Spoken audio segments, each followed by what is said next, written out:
دیکھیے ہمارے جو اسلاف ہیں صحابہ کرام کے بعد ائمہ، یہ ہمارے اسلاف میں چوٹی میں ہیں۔ ان اسلاف میں، ان ائمہ میں دو بنیادی قسمیں ہیں، ایک محدثین اور ایک فقہاء۔ محدثین ان کا کام کیا تھا؟ قرآن تو اللہ نے خود جمع کر دیا تھا، میں پہلے دن بیان کر چکا ہوں حضور کے سیرہ مبارک میں۔ حضور نے صحابہ کو اسی ترتیب سے قرآن پڑھا دیا اور سینکڑوں صحابہ نے یاد کر لیا۔ پھر جو کمی اگر رہ گئی تھی کتابی شکل میں حضرت ابوبکر لے آئے۔ پھر اگر اس میں کوئی فرق پڑ رہا تھا پڑھنے کے انداز میں تو ایک کتابت کے اوپر جمع کر دیا حضرت عثمان۔ بات ختم ہو گئی خلافت راشدہ میں۔ قرآن کا معاملہ تو محفوظیت کی آخری درجے کو پہنچ گیا۔ اب اصل مرحلہ کیا تھا؟ حضور کے اقوال مبارک کو جمع کرنا۔ صحابہ ہیں منتشر ہو گئے ہیں، کوئی صحابی کوفے چلے گئے، کوئی صحابی دمشق چلے گئے، کوئی کہیں چلے گئے، کوئی کہیں چلے گئے۔ اب ان سب کے پاس، کسی کے پاس اتنی احادیث، کسی کے پاس اتنی احادیث، ان کو جمع کرنے کا کام، پھر چھان پھٹک کرنے کا کام، پھر مرتب کرنے کا کام یہ کس نے کیا؟ محدثین کرام نے۔ بہت بڑے محسن ہیں اس امت کے محدثین کرام، پوری زندگیاں کھپائی۔ ایسا بھی ہوا ہے ایک محدث مدینے سے چلتے ہیں، انہیں معلوم ہوتا ہے کہ ایک صحابی دمشق میں ہے، ایک حدیث وہ بیان کرتے ہیں، ذرا باریک بات ہے سمجھ لیجیے گا۔ ان کو وہ حدیث معلوم تھی لیکن وہ حدیث 3 راویوں کے راستے سے آ رہی تھی، ان کے پاس جو حدیث تھی وہ 2 راویوں کے حوالے سے تھی۔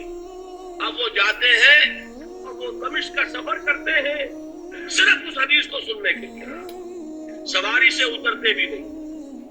میں نے سنا ہے آپ حضور کی یہ حدیث بیان کرتے ہیں، جی ہاں، ذرا مجھے سنا دیجئے۔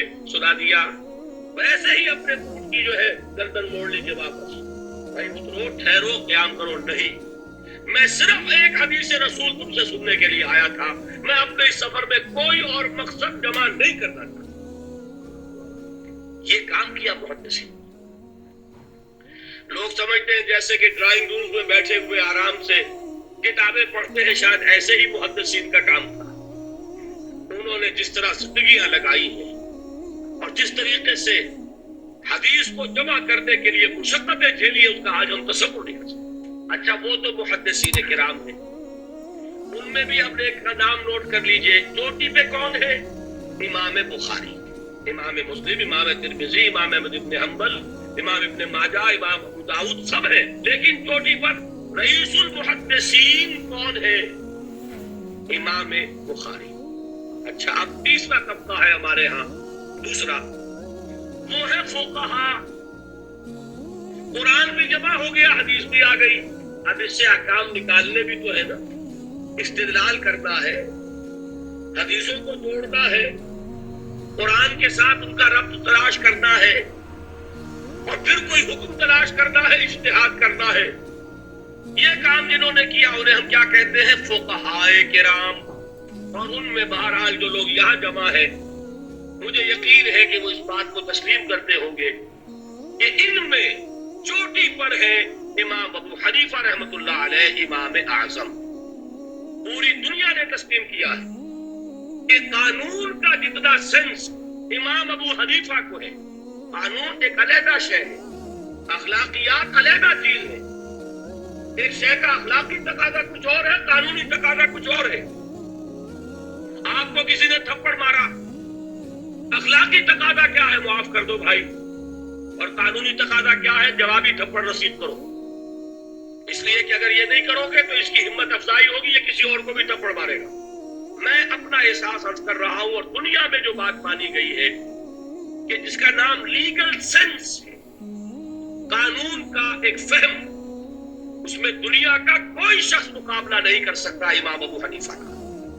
آپ صحابہ کو ان سے مستثنیٰ کر دیجئے، ظاہر بات ہے انبیاء اور رسولوں کا معاملہ نہیں ہے، تو باقی انسانی نوع انسانی کے اندر امام ابو حنیفہ کا پلے کا کوئی شخص، ان کے برابر کا کوئی شخص قانون کا فہم رکھنے والا آج تک پیدا نہیں۔ تو سید الفقہاء کون ہوئے؟ امام ابو حنیفہ۔ اور رئیس المحدثین کون ہے؟ امام بخاری۔ یہ ساری جو میں نے اس وقت آپ کو تمہید بیان کی، وہ اس مسئلے کے لیے پریشان کن مسئلہ یہ ہے کہ امام ابو حنیفہ کی طرف یہ بات منسوب ہے کہ وہ یہ فرماتے ہیں الایمان قول، ایمان نام ہے صرف قول کا، عمل اس میں زیر بحث نہیں آتا، ولا یزید ولا ینقص، وہ ایمان نہ گھٹتا ہے نہ بڑھتا ہے۔ اب دوسرا سٹیٹمنٹ سنیے، وہ ہے امام بخاری کا، رئیس المحدثین کا، الایمان قول وعمل، ایمان نام ہے قول اور عمل کے مجموعے کا، قول اور عمل دونوں چیزیں ایمان میں شامل ہیں، وَيَزِيدُ وَيَنْقُصُ، وہ گھٹتا بھی ہے بڑھتا بھی ہے۔ ایک مسلمان کو پریشان ہو جانا چاہیے کہ نہیں؟ ایمان جیسی بنیادی بات، سارا قصر تو یہی سے تعمیر ہونا ہے، جڑ بنیاد ایمان ہے۔ ایمان کے بارے میں کوئی 14ویں صدی کے 15ویں صدی ہجری کے کوئی علماء ہو، بڑے سے بڑے ہو، ان کا اختلاف ہو جائے تو تشویش نہیں ہوگی۔ یہ کن کے درمیان اختلاف ہو رہا ہے؟ رئیس المحدثین امام بخاری اور سید الفقہاء امام ابو حنیفہ، اور کتنا بنیادی اختلاف، بظاہر متضاد باتیں، بظاہر کہہ رہا ہوں میں، یہ تو معلوم ہوتا ہے کہ بہت زبردست اختلاف ہے جو حل نہیں ہو سکتے۔ اللہ تعالیٰ کا شکر ادا کرتا ہوں، اس نے اس کا حل سمجھایا، اور کیسا سمجھایا؟ میں پورے انشراح صدر کے ساتھ کہہ رہا ہوں، اس میں کوئی تصنع نہیں، کوئی تکلف نہیں۔ میرے نزدیک دونوں باتیں 100% درست، یہ نہیں کہ 50% یہ درست 50% وہ درست نہیں، یہ بھی 100% درست، یہ بھی 100% درست۔ فرق کیا ہے؟ محل مختلف ہے۔ امام ابو حنیفہ قانونی ایمان کی بات کر رہے ہیں اور امام بخاری حقیقی ایمان کی بات کر رہے ہیں۔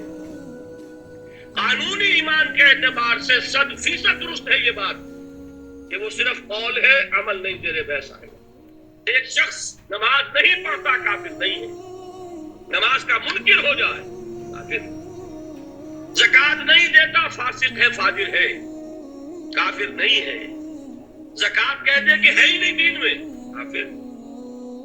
تو معلوم ہوا کہ قانونی ایمان جس پر دار و مدار ہے کفر اور اسلام کا، اس کا کل دار و مدار صرف قول پر ہے، اقرار باللسان پر ہے۔ یہ بات آپ نے سنی ہوگی، امام ابو حنیفہ کا قول ہے 100% درست کہ گناہ کبیرہ سے بھی انسان کافر نہیں ہوتا۔ کبیرہ گناہ ہے، شراب بھی ہے، کافر نہیں ہے، حد لگا دو۔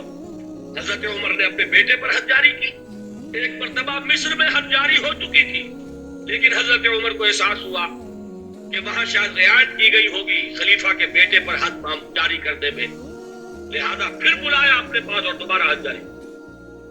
اگر کسی سے زنا ہو گیا ہے، میں آپ کو واقعہ سنا چکا، غامدی خاتون کہ ذرا کسی نے کہہ دیا بے حیا عورت تھی، تو حضور نے کیسی ڈانٹ پلائی ہے، اتنا اس کا رتبہ بیان کیا ہے، اس نے تو وہ توبہ کی ہے کہ مگر مدینے کی پوری آبادی پر اس کو تقسیم کر دیا جائے تو سب کی نجات کے لیے کافی ہوگا۔ البتہ حقیقی ایمان، اب یہاں زمین و آسمان کا فرق آ جائے گا۔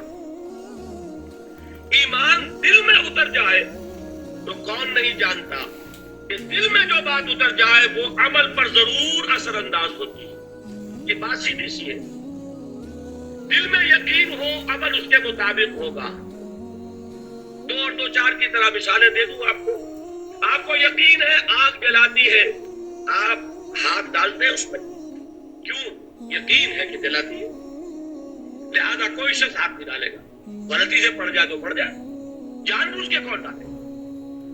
اچھا، میں بلکہ یہاں تک کہا کرتا ہوں کہ یقین تو بڑی دور کی شے ہے، گمان بھی ہو، گمان اس کا نتیجہ بھی عمل میں نکل آتا ہے۔ کون شخص نہیں جانتا کہ سارے سانپ زہریلے نہیں ہوتے، معلوم ہے نا، لیکن جو سانپ ہے پتہ نہیں کب وقت یہ زہریلا ہے کہ نہیں، یقین نہیں ہے کہ یہ زہریلا ہے، ہو سکتا ہے کہ زہریلا ہو، صرف زن ہے نا، آپ قریب پھٹکتے ہیں اس کے۔ معلوم ہوا کہ یقین تو بڑی شے ہے۔ کیا دل میں یہ یقین ہو کہ اللہ ہے اور مجھے دیکھ رہا ہے اور مجھے اس کے حضور میں حاضر ہونا ہے، پھر بھی آپ شراب پی سکیں گے؟ بتائیے، اگر چوراہے پر کانسٹیبل کھڑا ہے آپ نے دیکھ لیا، آتی آپ نے دیکھا ایک کونے میں موٹر سائیکل لے کر تیار سارجنٹ بھی کھڑا ہے، آپ کی گاڑی صحیح جگہ کے رک جائے گی نا، 1 انچ آگے نہیں بڑھے گی۔ اور اگر آپ نے دیکھا کہ چوراہا خالی ہے، کوئی دیکھنے والا ہے نہیں، تو اچھے اچھے بھی دائیں بائیں دیکھ کے نکل جاتے ہیں کہ نہیں؟ آدمی اپنے آپ کو دھوکہ دیتا ہے، بھائی یہ سارے ٹریفک رولز بچاؤ کے لیے ہے نا، تو دور دور تک کوئی ٹریفک نہیں ہے، خامخواہ کھڑا رہوں بھیا، لیکن دور دور تک کوئی ٹریفک نہ ہو لیکن سارجنٹ کھڑا ہو، پھر آپ پابندی کریں گے کہ نہیں؟ اگر یہ یقین ہو کہ اللہ ہے اور مجھے دیکھ رہا ہے تو کیا اس کا قانون توڑیں گے آپ؟ یقین والے ایمان کے ساتھ معصیت جمع نہیں ہو سکتی۔ قانونی ایمان کے ساتھ معصیت کے ڈھیر لگ سکتے ہیں، جیسے کہ ہمارے ہاں ہے لما تقولون ما لا تفعلون کبر مقتا عند اللہ ان تقولوا ما لا تفعلون۔ اے ایمان کے دعوے دارو، کیوں کہتے ہو جو کرتے نہیں؟ اللہ کے غضب کو بھڑکانے والی ہے یہ بات کہ تم کہو جو کہ کرتے نہیں۔ ہماری امت کی اکثریت کا حال یہی ہے کہ نہیں؟ یہ کیا بات ہے کہ قانونی ایمان ہے، اس کے ساتھ معصیت کے انبار ہو۔ حقیقی ایمان ہو تو معصیت کا وجود ہو نہیں سکتا۔ اب بتائیے ایمان اور عمل علیحدہ ہو جائیں گے کیا؟ یہ ہے مسئلہ جو امام بخاری کے سر پہ ہے۔